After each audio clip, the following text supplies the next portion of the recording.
Captain topper में आप सभी का स्वागत है। आइए आज हम जीएस के कुछ ऐसे क्वेश्चंस देखते हैं जो लगभग सभी परीक्षाओं में पूछे जाते हैं। सबसे पहला क्वेश्चन है कि एक पेड़ की उम्र का पता कैसे लगाया जा सकता है।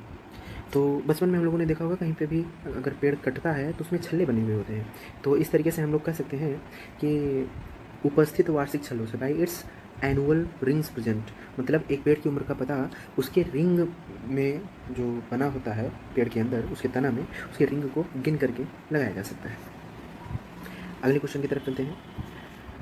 दूसरा क्वेश्चन कहता है कि निम्न में से कौन सा एक प्रकाशन समय समय पर ऊर्जा सांख्यिकी प्रकाशित करता है।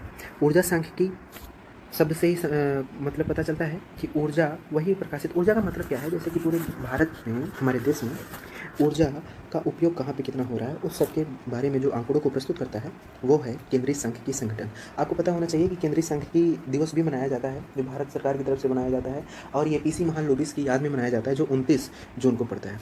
ठीक है, अगले क्वेश्चन की तरफ बढ़ते हैं। उस प्रक्रिया का नाम बताइए जिसके द्वारा द्रव से बुलबुलों का निर्माण होता है। देखिए, द्रव से जो बुलबुले की बात यहाँ पे हो रही है वो एक्चुअली है क्या कि हमने देखा होगा कि बाल्टी के अंदर कभी कभी जब ऑक्सीजन या हवा अंदर से निकलती है तो उसमें से बुलबुले दिखाई देते हैं। इसमें केवल और केवल क्या है, सरफेस टेंशन, मतलब पृष्ठ तनाव के कारण ही बुलबुलों का निर्माण होता है। और नेक्स्ट क्वेश्चन की तरफ बढ़ते हैं। भारतीय संविधान के किस संशोधन के द्वारा शब्द समाजवादी और धर्मनिरपेक्ष संविधान की प्रस्तावना में जोड़ा गया। तो आपको पता होना चाहिए कि 42वें संविधान संशोधन के तहत जो माननीय इंदिरा गांधी जी उस समय प्रधानमंत्री थी, 1976 में 42वां संविधान संशोधन किया गया जिसमें समाजवादी, धर्मनिरपेक्ष और लोकतंत्रात्मक, क्या, लोकतंत्रात्मक, ये शब्द जोड़े गए थे। अगला क्वेश्चन, संविधान के किस अनुच्छेद में सार्वजनिक रोजगार से संबंधित मामलों में भारत के सभी नागरिकों के लिए अवसर की समानता की गारंटी दी गई है। तो ये आर्टिकल है आर्टिकल 16। आर्टिकल 16 कहता है कि भारत में जितने भी नागरिक हैं ये इनको अवसर की समानता मिलनी चाहिए, जिसमें इनके साथ विभेद नहीं किया जाना चाहिए, ना ही वो लिंग के आधार पर हो, ना ही उनकी जात के आधार पर हो, ना ही जन्म के आधार पर, एक्सेट्रा। अगला क्वेश्चन बताता है कि इनमें से कौन से मरुस्थल में सबसे अधिक स्वर्ण भंडारित है। तो मंगोलिया में एक पाया जाता है गोबी मरुस्थल। ये गोबी मरुस्थल रूस, चाइना और मंगोलिया में, मुख्यतः हम गोबी मरुस्थल को मंगोलिया का मानते हैं। इसमें विश्व का सबसे ज़्यादा स्वर्ण पाया जाता है। यहाँ पे स्वर्ण भंडार सबसे ज़्यादा किसका है, गोबी मरुस्थल में सोने का। ठीक है, अच्छा, भारत के मामले में अगर हम बात करें तो अभी करंट डाटा के अनुसार भारत पूरे विश्व में स्वर्ण भंडार के मामले में 10वें स्थान पर है। चलिए अगले क्वेश्चन की तरफ चलते हैं। भारत और अफगानिस्तान के बीच की सीमा रेखा को किस नाम से जाना जाता है। ये जो क्वेश्चन आपसे पूछा गया है ये एक्चुअली 1947 से पहले का टाइम के बारे में पूछा गया है। क्यों, क्योंकि भारत और अफगानिस्तान के बीच में जो सीमा लगती थी वो डूरंड लाइन के नाम से जानी जाती थी। ठीक है, और आपको पता होना चाहिए कि भारत और पाकिस्तान के बीच में जो सीमा होती है उसका नाम क्या है, रेड क्लिफ। और इसी तरीके से भारत और चीन के बीच में हम कह सकते हैं, भारत और चीन के बीच में जो रेखा है उसको क्या कहते हैं, मैक मोहन रेखा।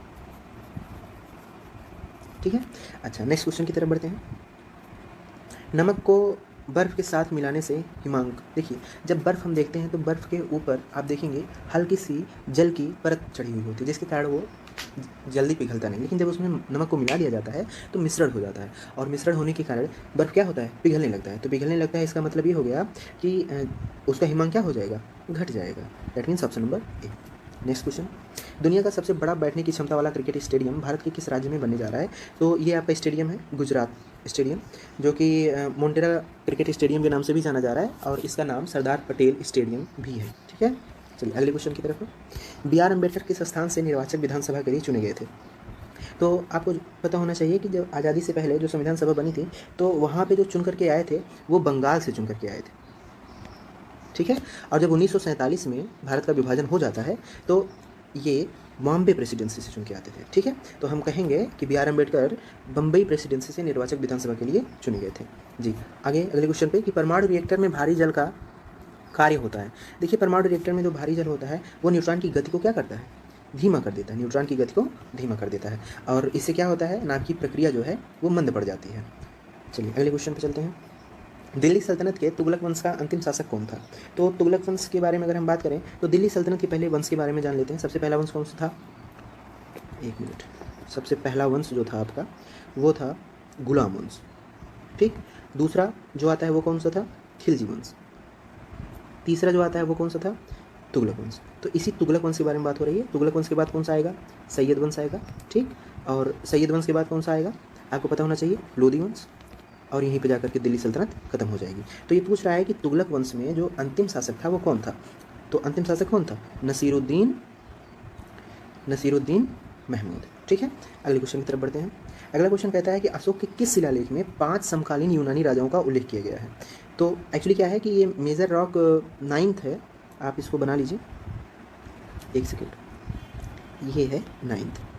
ठीक है, तो प्रमुख रॉक 9 में 9वें शिलालेख में अशोक के समकालीन 5 यूनानी राजाओं का उल्लेख मिलता है। चलिए अगले क्वेश्चन की तरफ बढ़ते हैं। निम्न में से कौन ताप और बिजली दोनों का एक अच्छा सुचालक है। तो ग्रेफाइट जो है ये ताप और बिजली का एक अच्छा सुचालक माना जाता है। अगले क्वेश्चन की तरफ बढ़ते हैं।